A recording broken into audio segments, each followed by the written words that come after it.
Beneath the black, pressurized depths of the Atlantic, where light dissolves into silence and time has no meaning, a strange and unsettling scene awaits.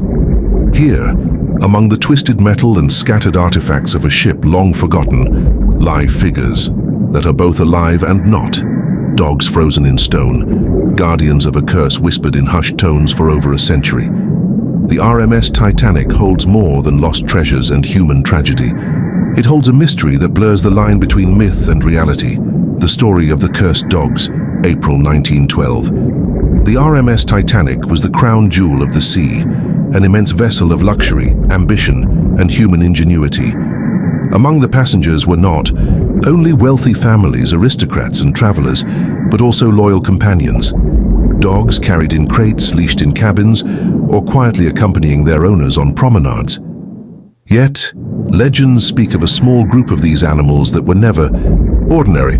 Some whispers suggest they were bound by ancient charms or curses, artifacts smuggled aboard in the form of trinkets, collars, or talismans.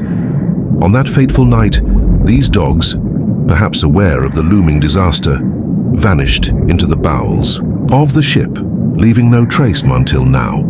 Over a century later, deep-sea explorers descended into the Titanic's wreck. Amid the ghostly corridors and decayed cabins, their lights revealed something extraordinary. Canine figures turned to stone, sitting or lying as if waiting for their owner's return. The statues were lifelike, fur textures frozen in marble-like. Stone, eyes wide with eerie awareness, collars still discernible. Some were posed mid-leap, as if caught in eternal motion, while others rested with heads bowed, guarding the surrounding wreckage. Coral and silt had begun to weave into their forms, creating an otherworldly aura that blurred the line between the living and the petrified.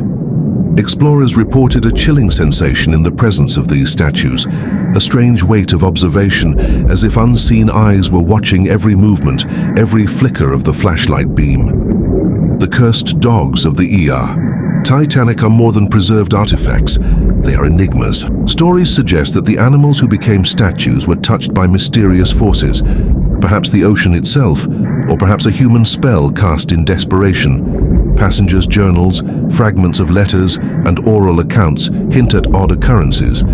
Dogs acting strangely before the ship departed, sudden illnesses in the kennel, and strange carvings etched into crates carrying the animals' belongings.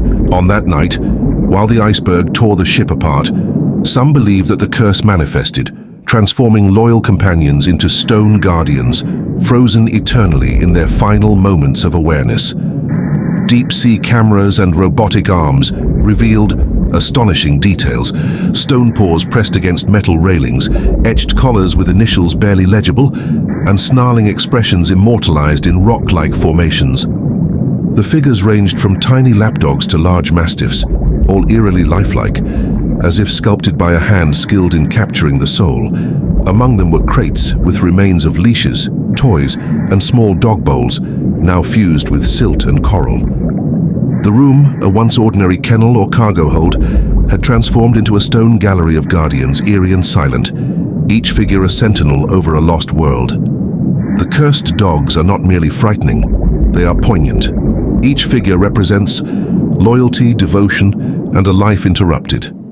Their eyes, frozen wide, seem to reflect not just fear, but also confusion and vigilance, guarding a ship that no longer exists, and passengers who never returned. Coral blooms entwine their forms like natural armor, silt fills the crevices, and currents pass through the stone guardians, making them sway slightly, giving the illusion of life beneath the waves.